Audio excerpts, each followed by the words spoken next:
Recuperando la memoria.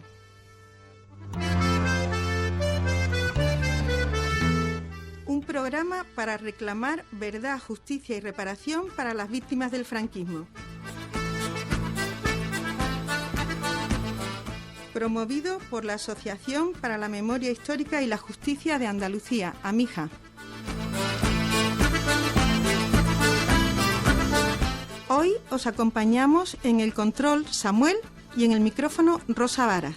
Tenemos hoy también con nosotros a Rafa López, presidente de la asociación que promueve el programa, y a Raúl Algarín, abogado especializado en derechos humanos, y con ellos hablaremos del tema principal del programa de hoy, las peticiones o observaciones que Naciones Unidas ha hecho al gobierno español sobre las desapariciones forzadas.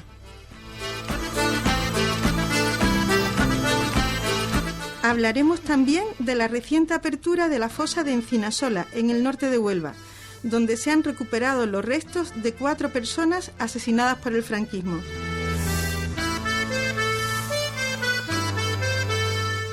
Y en agenda, entre otros temas, recordaremos la habitual concentración en la Gavidia de fin de mes y los actos que tendrán lugar próximamente en la fosa de Cazalla de la Sierra.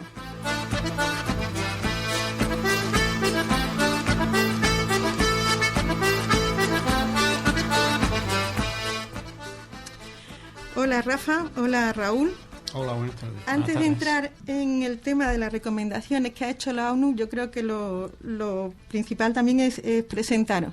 Tenemos a Raúl Algarín, es, como hemos dicho ya, abogado, es experto en derechos humanos y a pesar de que es una persona bastante joven, tiene una amplia trayectoria de defensor de derechos humanos colaborando en todos los temas que se le pueden presentar. Por eso mismo ha acudido a este programa, a ayudarnos a destacar ese aspecto de Naciones Unidas con las desapariciones forzadas. Hola, Raúl. Buenas tardes, Rosa. Tenemos también con nosotros a Rafael López, que es el presidente de la asociación que promueve el programa. Y bueno, ya lo conocemos de otras veces, responsable de todo lo que mueve la asociación, de este programa, con otros compañeros, y también una persona muy destacada en el tema de memoria. Bueno, yo creo que vamos a centrarnos hoy en el documento de Naciones Unidas reciente del Comité de Desapariciones Forzadas, y tiene muchas cosas de mucho interés, pero quizás lo primero que os podría preguntar es ¿cómo valoráis este documento? Bueno, empiezo yo. Lo puedo decir con una frase de andar por casa. Puedo decir que ha sido un tortazo al gobierno actual por la tibieza en las actuaciones y la persecución de los crímenes de lesa humanidad de los que estamos hablando, pero también es un tortazo a quien legisló con cierta tibieza anteriormente, ¿no? Quien pudiendo legislar no lo hizo, él legislando completamente conforme a derecho internacional, con todo el potencial y todas las herramientas que el derecho internacional ofrece. Creo que también es un mensaje del poder de los derechos humanos, de que cuando un Estado se compromete, como se comprometió España durante la legislatura anterior, en una convención, como es la convención de la que venimos a hablar, la convención de las desapariciones forzadas, muchas veces se compromete a más de lo que aparece en la letra, porque el derecho internacional tiene muchas conexiones, y de eso estoy seguro, no me quiero ahondar porque estoy seguro de que vamos a tener oportunidad de tratarlo esta tarde. Rafa, tu lectura. Bien, yo creo que el informe de la ONU es un informe fundamental para el movimiento memorialista.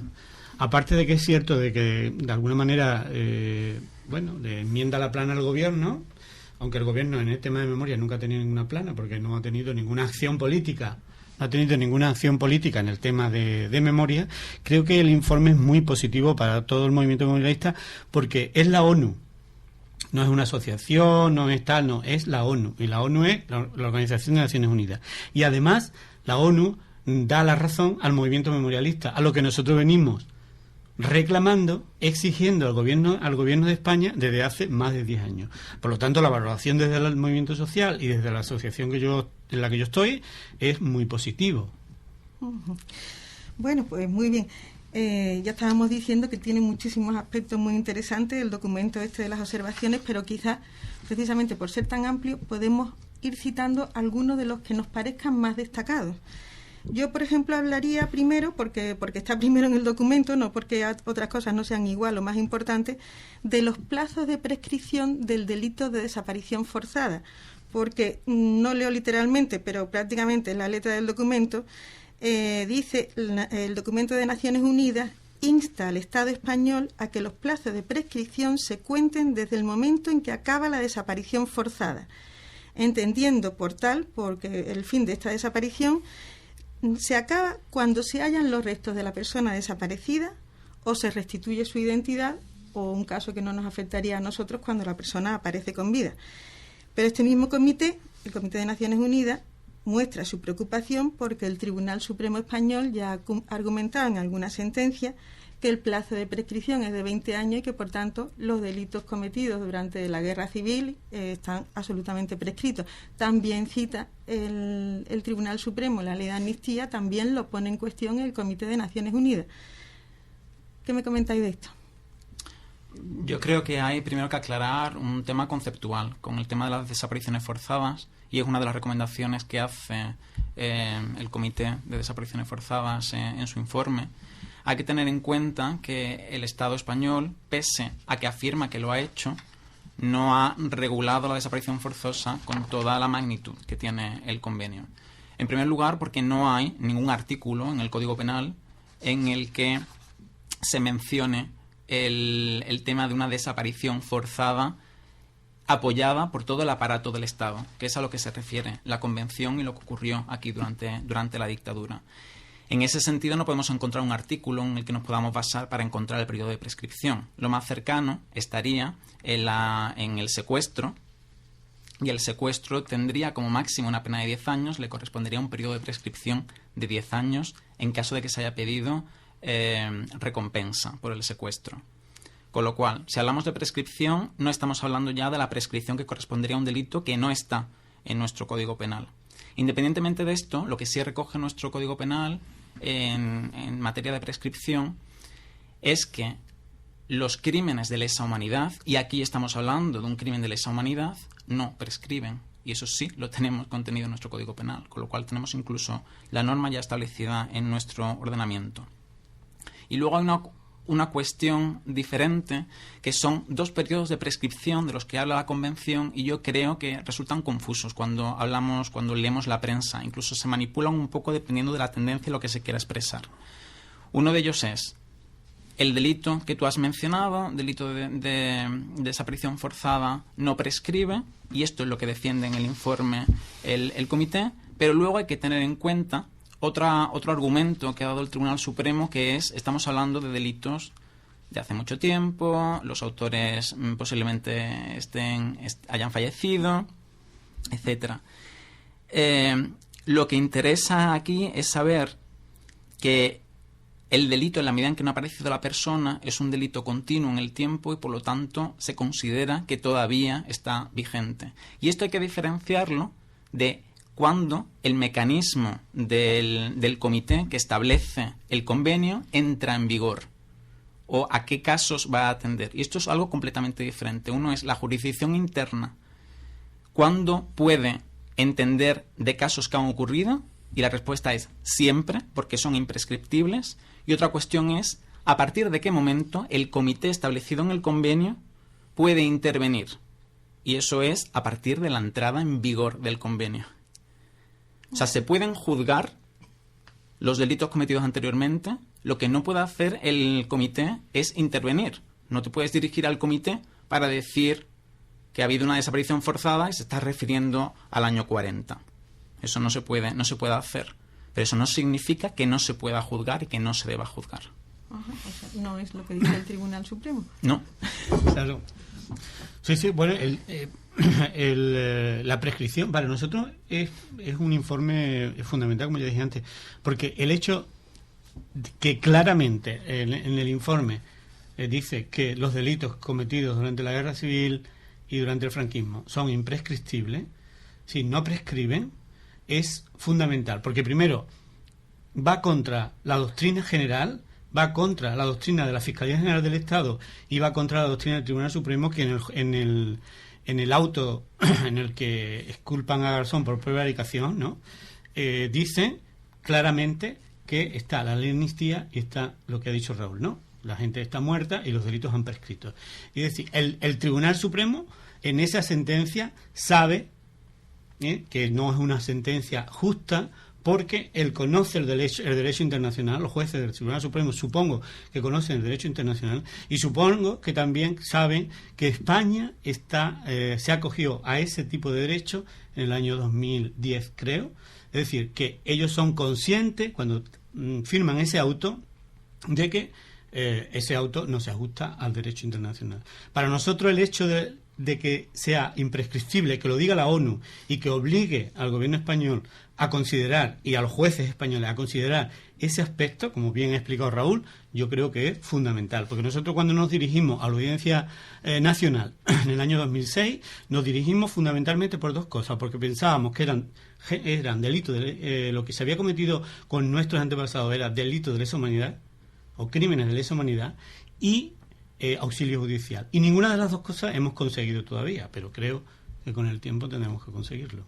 Y esto es un apoyo importante. Fundamental, claro. Uh-huh.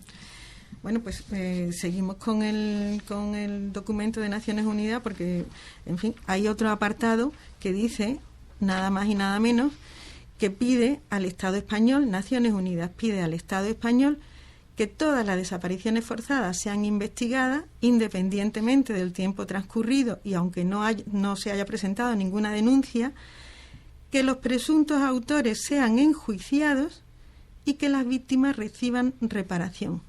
Yo creo que coincide totalmente con el movimiento memorialista, y yo destacaría también lo del enjuiciamiento de los responsables, que aquí algunas veces lo que se ha dicho, esto ya es un tema de historia, esto hay que ponerlo en pie, pero en los juzgados esto, y Naciones Unidas dice que sí. Bueno, yo creo que simplemente en España se ha jugado un poco a nivel político, con el miedo, con los temores anteriores, y no se ha trabajado en crear una sociedad democrática de raíz en la que se reconozca cómo ha sido el pasado y se pueda empezar a construir algo nuevo. De hecho, es un tema absolutamente recurrente porque no está solucionado, porque las víctimas no recibieron ningún tipo de reparación. En este sentido es importante, las víctimas ya empezaron desde hace mucho a pedir reparación. Lo importante, y lo que yo destacaría en este caso, es que la ONU afirma que no es necesario ni que intervengan las víctimas, que es que el Estado ya tiene la obligación de investigar, porque tiene suficientes indicios y porque tiene los archivos y toda la información como para remover cualquier cuestión y ir al fondo y encontrar cuál fue la verdad y mostrarla a la sociedad. Rafa, ¿tú cómo lo ves? Sí, yo... vamos a ver. El informe de Naciones Unidas, de alguna manera, dice, obliga al Estado. Nosotros hemos venido pidiendo desde hace más de 10 años que constituimos las asociaciones, hemos venido pidiendo que es el Estado el responsable de la recuperación de la memoria, que es de tal magnitud el número de desaparecidos, de fusilados en este país, que no puede ser una carga para los familiares. Es decir, que tiene que ser el Estado. Y el Estado, por lo que no ha considerado que esto sea un tema de urgencia, ni lo ha considerado siquiera. De hecho, las medidas que se adoptaron durante la ley de memoria, ¿no? Pues ahora, cuando llegó el PP al poder, se las ha cargado todas. Entonces, en ese sentido, nosotros tenemos que obligar, tenemos que pedir y tenemos que exigir que sea el Estado el que se implique en este tema, que no podemos ser los familiares, que no podemos ser las asociaciones, que las asociaciones, pues tenemos el músculo que tenemos, pero no pueden ser las asociaciones como estamos haciendo, que ahora vamos a enterrar a 109 en Casalla, o que estamos exhumando una fosa en Encinasola, ¿no? Así que tiene que ser el Estado tiene que comprometerse con esto. Esto en realidad también lo cita el documento de Naciones Unidas. Dice eso, que no puede ser que la localización e identificación de las personas desaparecidas dependa de los familiares, y recuerda que la búsqueda de las personas desaparecidas es obligación del Estado.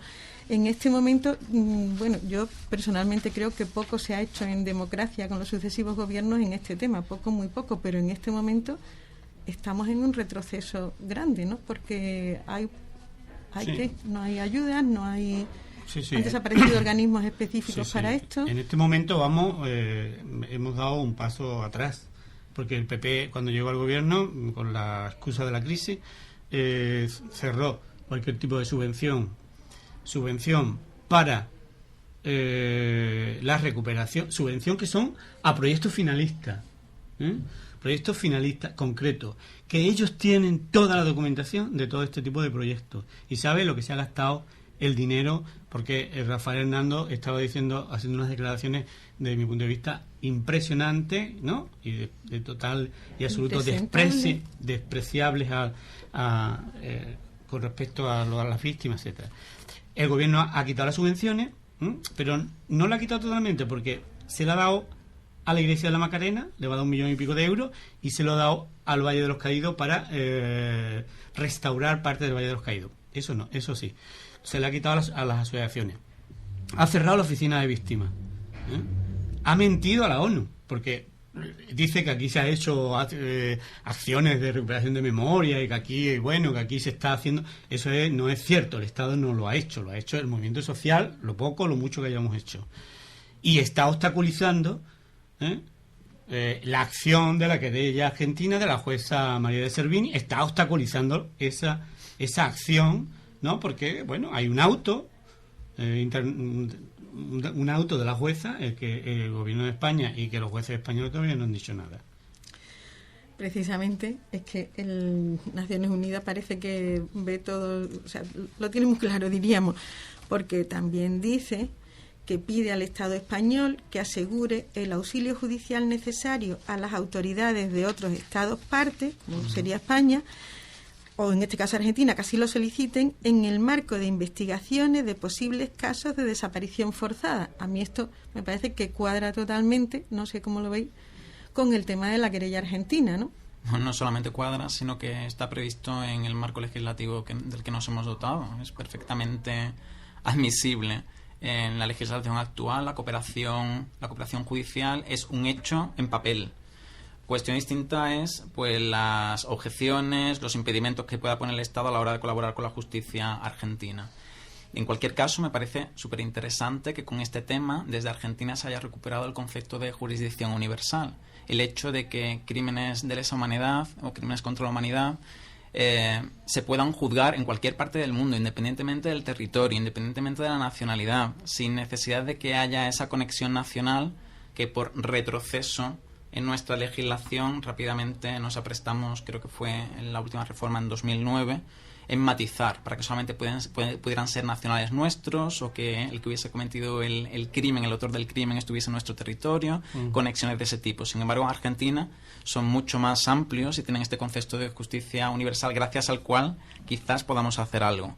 Sobre este tema también quería comentar que tiene interés el hecho de que si prosigue el procedimiento y realmente hay un juicio efectivo con todas las garantías, nos podemos encontrar casos en los que hay personas vivas juzgadas, que es súper importante pese a que hayan pasado tantos años, ¿no?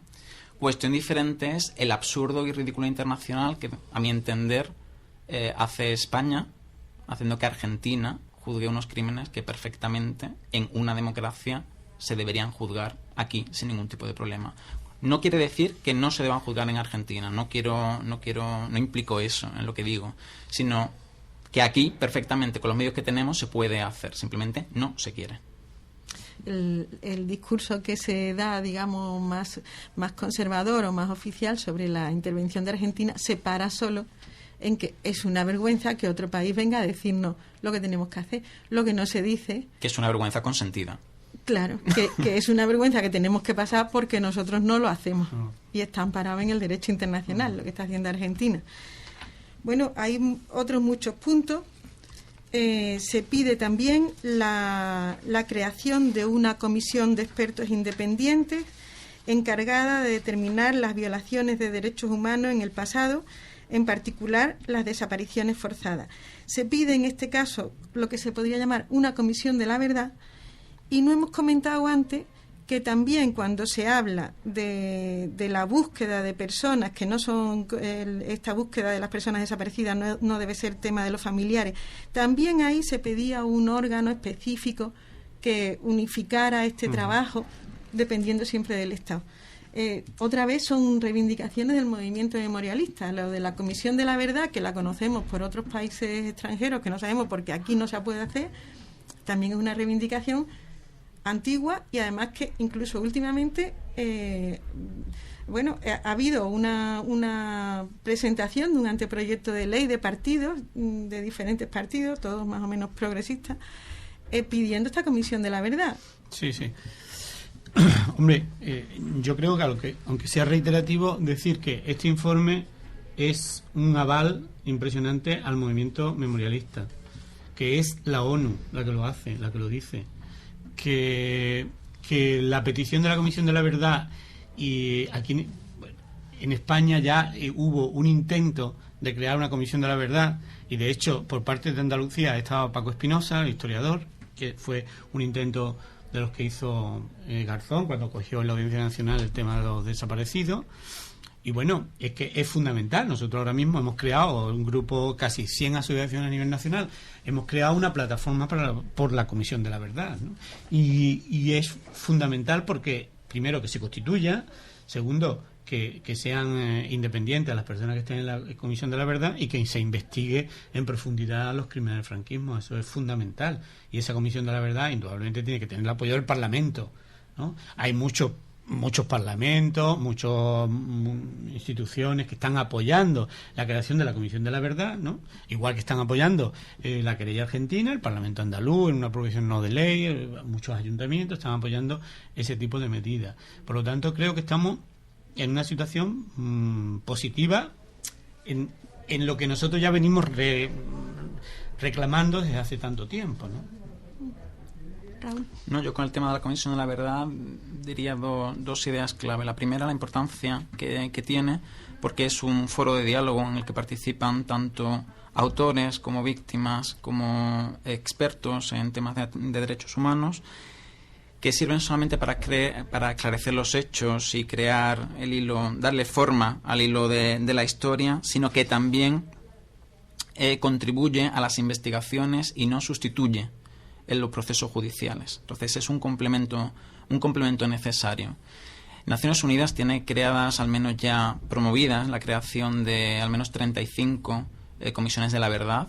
Esta sería una más. Hay experiencia de sobra, y España, incluso en pronunciamientos internacionales en determinados países, ha defendido la idea de las comisiones de la verdad. Lo que pasa es que parece que nos cuesta aplicarnos el cuento a nosotros mismos, ¿no? Porque puede ser duro, es difícil, pero es absolutamente necesario para el discurrir óptimo de nuestra historia futura, vamos. Podemos seguir con el documento de la ONU, pero yo, de todas maneras, ahora se me ocurre una cosa.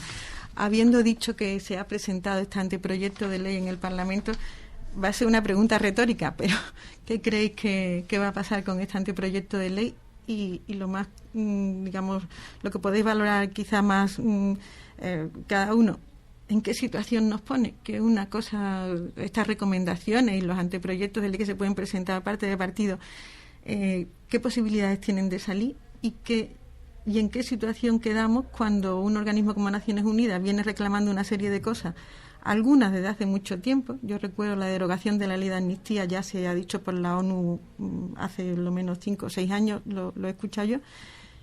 ¿En qué situación quedamos? ¿El anteproyecto te refieres al andaluz? No, al anteproyecto de ley que pide la creación de la Comisión de la Verdad. ¿Qué va a pasar en el Parlamento? No lo imaginamos. No lo sabemos. Lo imaginamos. Si sigue el PP como mayoría absoluta, pues nada, no se constituirá. Claro. Y bueno, cuando haya un cambio de gobierno, esperemos que se constituya y que se cree. De hecho, aquí en Andalucía se está debatiendo, y el sábado hay una reunión de gente de la memoria, se está debatiendo el anteproyecto de ley, un proyecto de ley de memoria democrática andaluza, que de alguna manera recoge la creación de una Comisión de la Verdad.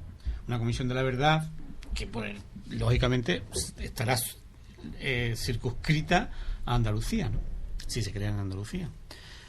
Yo creo que, como dice Raúl, es fundamental. Vamos, tampoco pasa nada. Una Comisión de la Verdad no es por poner patas arriba al país, es simplemente analizar, investigar con gente independiente, con las víctimas, con todo. Es decir, nosotros ya sabemos mucho de los verdugos, es decir, porque concretamente en el pueblo, en Almonte, pues sabemos la lista de los 86 que fueron los que fusilaron a los 100 y pico de Almonte. Ese se conoce. Es decir, que no pasa nada, porque la mayoría están muertos, pero se conoce. Y ese es un paso que tiene que dar también el movimiento memorialista. Es decir, también tenemos que conocer, sin ningún tipo de revancha ni nada, pero también tenemos que conocer esa información. Esa información es importante porque complementa todo el trabajo nuestro.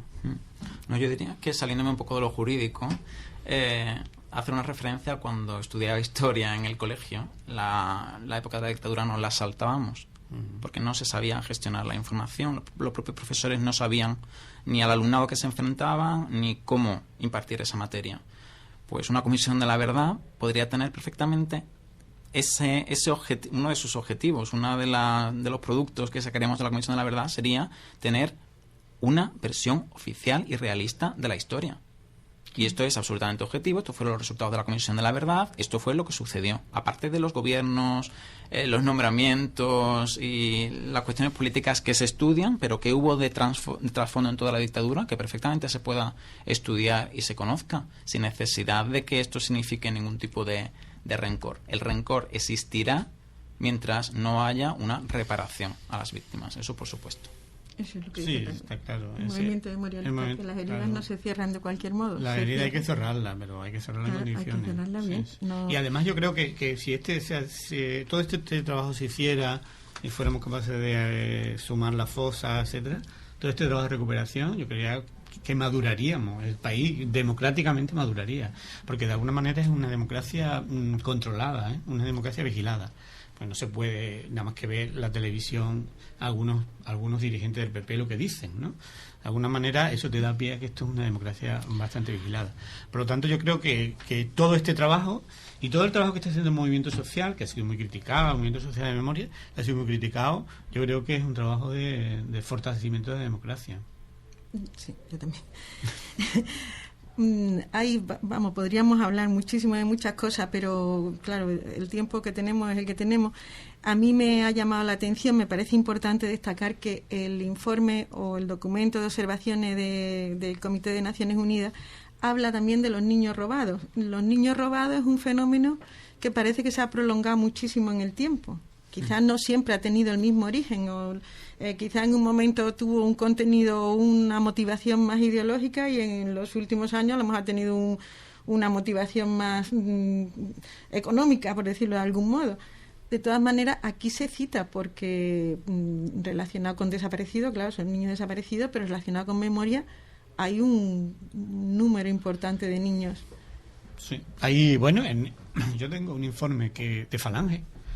Un informe de Falange que daba un dato de 30 y tantos mil niños, 30 y tantos mil niños que fueron, desaparecidos unos, dados a familias, ¿no? a determinadas familias otros, exiliados a Rusia, a Francia, etcétera, 30 y tantos mil. Pero el que más ha investigado y el que más sabe de niños robados es Ricard Viñes, que es un historiador catalán que tuvo unas jornadas en Huelva, que fue cuando empezó a hablar del niño robado en el año 2004, y él ya daba en Andalucía la cantidad de niños, que aproximadamente daba una cifra de 9.000.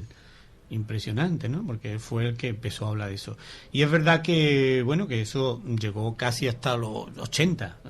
Hay casos del año 80 y tanto, es decir, ya en plena democracia, que se intercambiaban los niños, que se quitaban los niños a las madres y eso. Yo creo que es un trabajo también que hay que indudablemente abordar, ¿no? Porque es un trabajo de desaparecidos, porque esos niños no son conscientes de quiénes eran sus padres, y los que son conscientes de quiénes eran sus padres hay que investigarlos y hay que trabajar ese tema. Yo solamente quería hacer una reflexión diferenciando un poco, pues como tú hacías en la introducción, ¿no? El hecho de las desapariciones forzadas de menores, niños robados durante la dictadura, de los últimos casos que son a lo mejor los más conocidos por las personas que nos están escuchando, donde sí que puede haber una responsabilidad estatal en caso de que el aparato del Estado haya conocido determinados casos y no se haya investigado suficientemente los casos de desapariciones de los niños en hospitales o de robos directamente de los niños, pero en los que hasta ahora a mí al menos no me queda claro que fuese promovido por el Estado, ¿no? Que sería lo que quedaría dentro de la Convención. Muy bien. siguiendo con el documento o terminando ya con el documento fija plazos.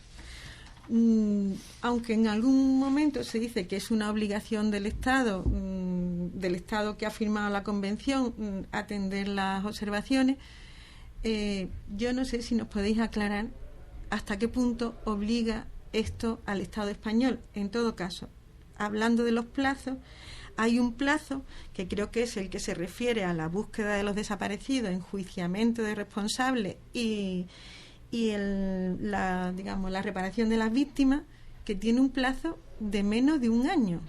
Naciones Unidas dice el 15 de noviembre del 2014. ¿Esto cómo lo leemos? ¿Qué significa? Bueno, ¿que vamos a pasar vergüenza el noviembre del 2014? Por parte de la comisión, el que diga eso me parece plausible, en el sentido de que se propone hacer un seguimiento al dictamen que ya se ha tenido con España. Hacemos estas recomendaciones, pero dentro de un año queremos revisar a ver de qué manera ha avanzado el Estado. Esto para nada va a vincular a España a tener en esa fecha hechos los deberes. ¿Qué puede ocurrir el año que viene? Pues sinceramente yo tengo poca esperanza con respecto a ningún avance en esta materia. Es más, es que la Convención solamente prevé como mecanismo de control el propio comité y los informes que se presentan al comité. Si un Estado que se ha comprometido no presenta informes en tiempo y forma al comité, no hay ninguna represalia de ningún tipo, más allá de poner internacionalmente la cara colorada. Esto va a depender también del carácter del gobierno. Si un gobierno no le interesa los derechos humanos, difícilmente se le pondrá la cara colorada cuando le indiquen que están violando los derechos humanos un año después de haberlo dicho ya el informe. Sí, yo coincido con Raúl.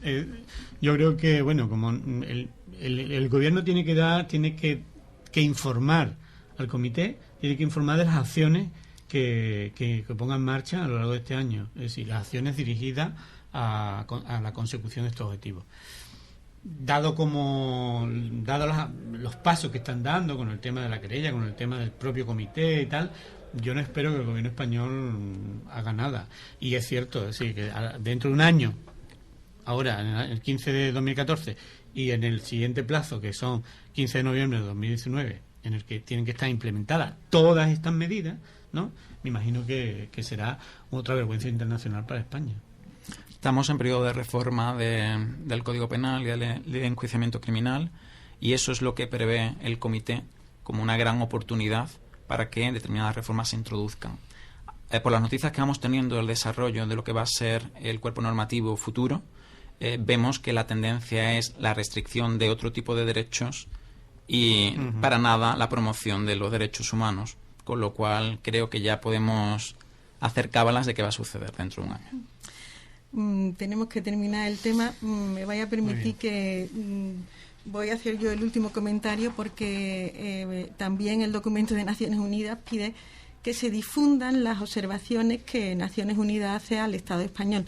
Yo creo que es lo que estamos haciendo aquí, y cuando decimos que no va a cambiar nada, yo creo que la opinión pública española puede también asumir este tema, digamos, de una manera con una mayor sensibilidad. Yo creo que en España ha habido un discurso oficial, que el tema de memoria era un tema que solo servía para enfrentarnos y que solo interesaba a una poca de gente.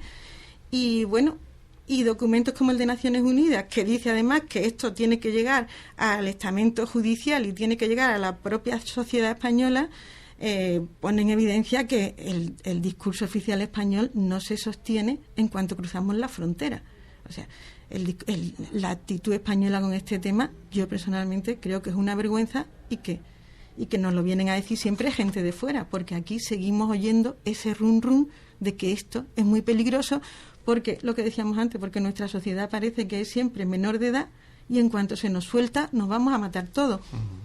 Pues no sé cómo estamos avanzando. Bueno, esta era el último punto de difusión que tenía yo interés. Pues terminamos este tema. Creo que Raúl se tiene que marchar. Sí. Raúl Algarín. Ha sido un placer. Muchísimas gracias por la invitación. Igualmente. Ya esperamos contar contigo en otras ocasiones. Cuando queráis. Bueno, pues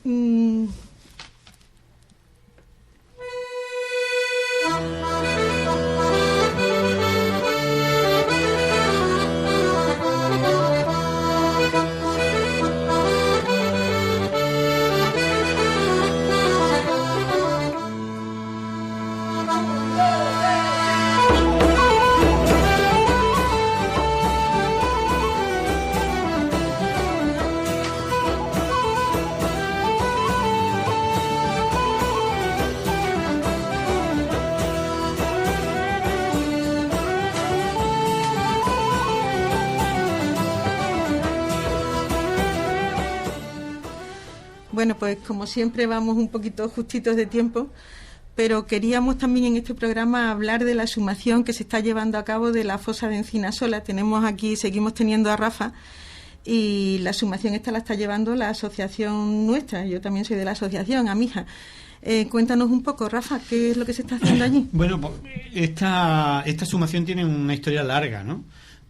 Fue hace unos 5 años cuando Gabriela Vázquez López se dirigió a la asociación pidiendo que por favor exhumáramos el cuerpo de su hermano. El cuerpo de su hermano estaba enterrado en una fosa, que en principio pensábamos que era una fosa en la que había solamente una persona, que era Eusebio, pero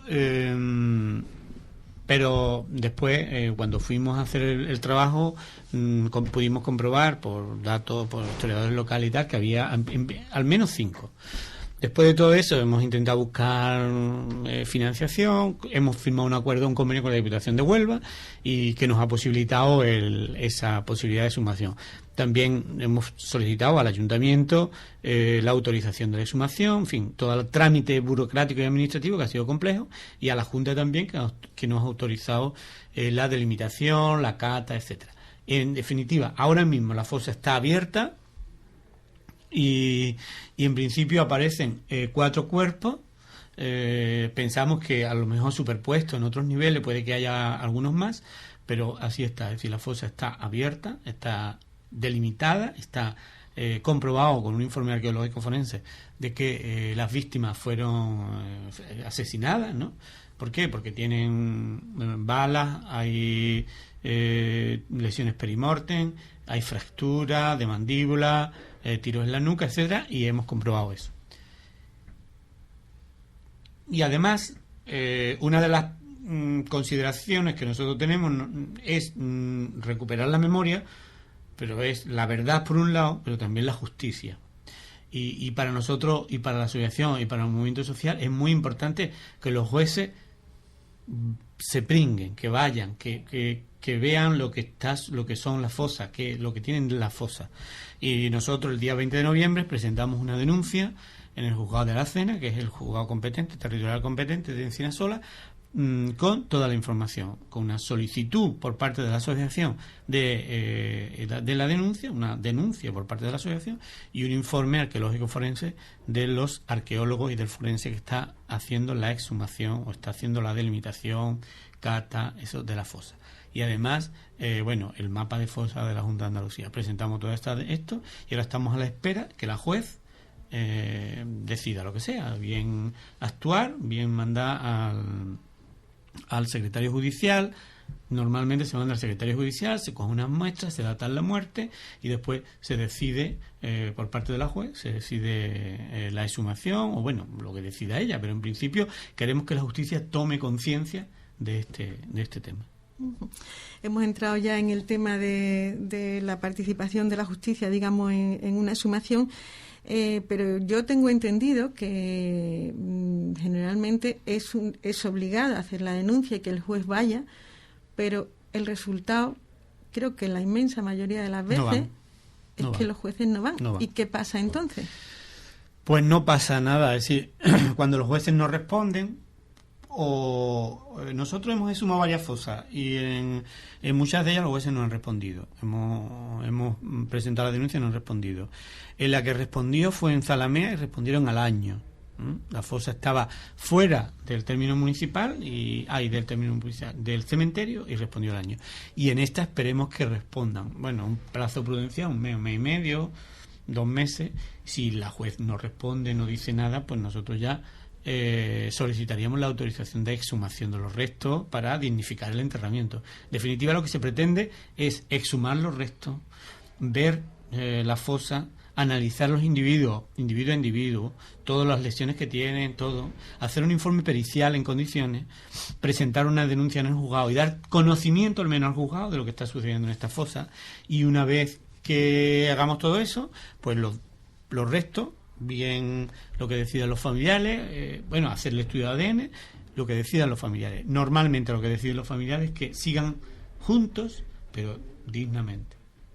Tengo entendido que en el protocolo de exhumaciones de Andalucía se establece esta obligación de comunicarlo en el juzgado A mí, bueno, quizá como profana, me suena que hay aquí una contradicción, ¿no? Porque el protocolo de exhumación pide algo que, digamos, el estamento judicial, ya lo que queramos, no responde a eso. Entonces, sí, es los jueces van por una vía y los juzgados territoriales van por su vía. Cuando nosotros pusimos la denuncia a Garzón se inhibió de la acción y se lo pasó a los juzgados territoriales. Por los juzgados territoriales de que las denuncias que nosotros habíamos puesto no actuaron, simplemente archivaron la denuncia. Hay otro juzgado, una juez en León, creo, y en Zaragoza, pues sí, se personó en la fosa y tal. Pero que lo normal es que no... Bueno, lo normal hasta ahora ha sido que no actúen. Pero claro, no actúan porque los jueces tienen una instrucción directa de la Fiscalía General de Estado y del Tribunal Supremo, ¿no? Que son delitos que han prescrito, el tema de la amnistía y el tema de los muertos, de los culpables ya que han desaparecido. Entonces, claro, muchos jueces se apoyan en eso para no actuar, ¿no? Aunque considero y espero y deseo que a raíz de lo que hemos estado hablando del informe de la ONU, a raíz de la nueva sensibilización por parte de la justicia después de lo de Garzón y a raíz de alguna manera de espaldarazo de ese informe al movimiento social, los jueces tomen más conciencia y actúen, ¿no? Yo creo recordar que cuando la justicia argentina ha abierto la causa allí contra los crímenes del franquismo, el gobierno español ha dicho que aquí sí se investigaba y se trabajaba jurídicamente sobre eso. Esto también es contradictorio. El gobierno español ha mentido. El gobierno español ha mentido porque no es verdad, no se está trabajando como yo creo que como creemos todos que hay que trabajar en este tipo de cosas. Sí, no, aquí lo que se está haciendo es un trabajo desde las organizaciones y desde los familiares, con apoyo puntual de los gobiernos locales, autonómicos y municipales, apoyos puntuales, pero no ha habido una política de memoria, que es un poco lo que nosotros siempre hemos demandado, una política de Estado, una política de memoria. Y ese Estado es el Estado central, en la Junta, en los ayuntamientos, pero no ha habido una política de memoria, una política que englobe todas las acciones de memoria y esto sea algo más que de lo que tengamos que superar, ¿no? Es decir, que lo que hemos dicho antes, la democracia hay que fortalecerla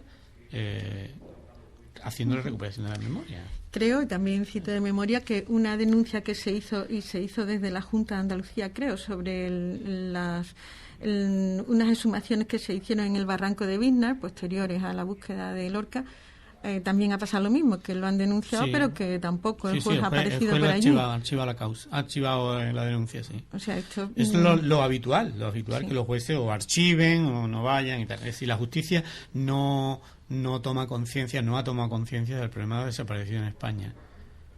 El gran problema de desaparición en España, que tenemos al menos 150.000, y yo creo que ese dato que lo dio Garzón se queda corto. Uh-huh. Volviendo a Encinasola, que es un pueblo bastante pequeñito. Sí, 2.000 y algo de habitantes. ¿Se tiene idea de qué personas pueden estar ahí? Nunca se sabe seguro. No, en la fosa en principio, según los historiadores locales, hay 5 personas. Y además se saben los nombres y tal, serían fáciles de identificar. Pero la represión en Encinasola fue mayor. Algunos historiadores dicen que sobre 30. Pero bueno, lo que nosotros estamos haciendo ahora, la exhumación que estamos haciendo son sobre 5 personas. Estamos trabajando en una exhumación que pensamos que hay 5 personas. Uh-huh. Que abriste a petición la fosa, a petición de familiares que creen que ahí están sus... Sí, lo abrimos, lo hemos abierto y hemos trabajado por la petición de Gabriela y de Celso. Gabriela era la hermana de Eusebio, uno de los fusilados, y Celso es nieto de José, que era otro de los fusilados. Uh-huh. Y hay 3 más que la familia no ha aparecido. Bueno, ha aparecido posteriormente una, pero no ha solicitado ellos no solicitaron la sumación. Digamos, una fosa más abierta con esta de Encinasola, pero ¿cuántas fosas puede haber en España? ¿Y cuántas personas pueden albergar? ¿Cuántos desaparecidos pueden estar en esa fosa? En España el dato oficial son 2.542 fosas. Pero yo creo que no, que es muy poco, porque no todas las comunidades colaboraron con la oficina de víctimas. que dependía de Presidencia, la Oficina de Víctimas. Y la Oficina de Víctimas fue el que hizo el mapa a nivel nacional. Aquí en Andalucía había 614, 615. Y yo creo que no hemos llegado a 30. No hemos llegado a 30. Y bueno, hay un gran trabajo por hacer. Es verdad que todas las fosas no se van a poder sumar, porque hay muchas se han construido nichos encima, carreteras, etcétera. No todas se van a poder sumar, pero muchas de ellas sí. Y la de Encinasola es una más, ¿no? También se va a sumar, se está trabajando en la de Cama, la de los mineros de Cama. Los mineros de Huelva que mataron en La Pañoleta. Vuelve a poner en evidencia la razón que tiene Naciones Unidas cuando dice que esto no se puede solventar a base de subvenciones dadas a organizaciones de familiares. Mira, nos queda poquito tiempo y, bueno, queríamos dar algunos apuntes de agenda y quizás el primero que podríamos dar, porque está relacionado con el tema de la fosa, es lo que se va a hacer el próximo 6 de diciembre, sábado, en Cazalla de la Sierra. Cuéntanos. Bueno, en Cazalla de la Sierra nosotros abrimos una fosa que nos costó también mucho trabajo, mucho tiempo de esto, y exhumamos a 109 cuerpos. Y bueno, con la gran colaboración del Ayuntamiento, indudablemente, con el apoyo del Ministerio de Presidencia en su día, lo que se va a hacer es dignificar el enterramiento. El Ayuntamiento ha hecho una especie de mausoleo y lo que se va a hacer, indudablemente, individualizados los cuerpos, se ha hecho el estudio de ADN que seguramente para el día 6 no estará porque es un tema complejo, son 109 y es complejo porque me decía el técnico que la cantidad de ADN de una muestra era pequeña y tenían que hacer 3 muestras, en fin, que eso complejiza un poco el tema. En definitiva, se va a enterrar a los 109 personas que se exhumaron en la fosa de Cazalla y se va a enterrar el día 6, imagino que será... Bueno, va a ser un acto público, ¿no? Un acto público, claro, indudablemente, y de reconocimiento y homenaje, menos claro. 109 personas allí enterradas. 109 personas. Pues, bueno, podríamos ya entonces pasar un poquito a contar algunas de las cosas que va a haber en los 15 días, algunas, porque no lo tenemos todo, relacionadas con memoria que va a haber hasta que nos volvamos a encontrar aquí en el próximo programa, que es dentro de 15 días, dentro de 2 martes. Pues el próximo viernes 29 se va a presentar el libro Perseguidos de Rafael Moreno.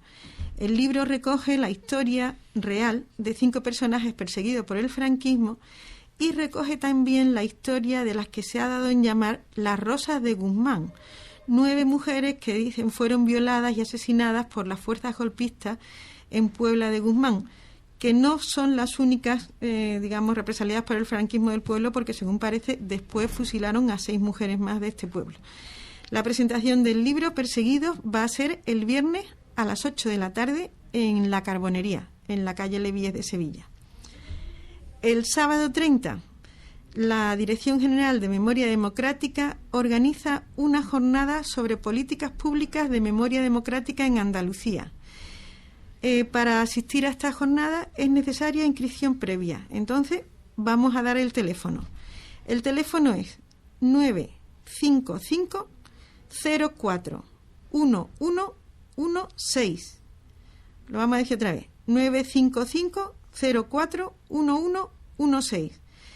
Suponemos que también se podrá encontrar información en la web de la Consejería de Administración Local y Relaciones Institucionales, que es de donde depende la Dirección General de Memoria Democrática. No sabemos si quedarán plazas o no. Los interesados, pues que llamen ahí y se informen. Y también el sábado 30, como todos los últimos sábados de mes desde hace ya varios años, tendrá lugar la concentración de todos los interesados en reclamar justicia para las víctimas del franquismo, que se celebra en la Plaza de la Gavidia de Sevilla, una concentración que se celebra, como decimos, todos los últimos sábados de mes a las 12. Y bueno, solo decir que es de muchísima tradición y que la Plaza de la Gavidia en algunos sitios se empieza a llamar la Plaza de Mayo de Sevilla, recordando las manifestaciones o los encuentros allí de las abuelas de Argentina en la Plaza de Mayo. Y poco más. Acabamos. Le damos las gracias a Rafa, se la damos a Raúl otra vez, aunque ya no está con nosotros, ya lo hemos despedido antes. Os recordamos que nuestra próxima cita, como hemos dicho, será dentro de 2 semanas. Concretamente, será el martes 10 de diciembre y, como siempre, a las 6 de la tarde aquí en Radiópolis. Ese día, ya os lo comentamos, nos va a acompañar Paqui Maqueda, que estará ya de vuelta del viaje a Argentina que realiza un grupo de españoles, entre ellos algunos andaluces como Paqui, y donde van para entrevistarse con la jueza María de Servini. María de Servini, que está llevando la querella contra el franquismo en ese país. Hasta entonces, salud y memoria.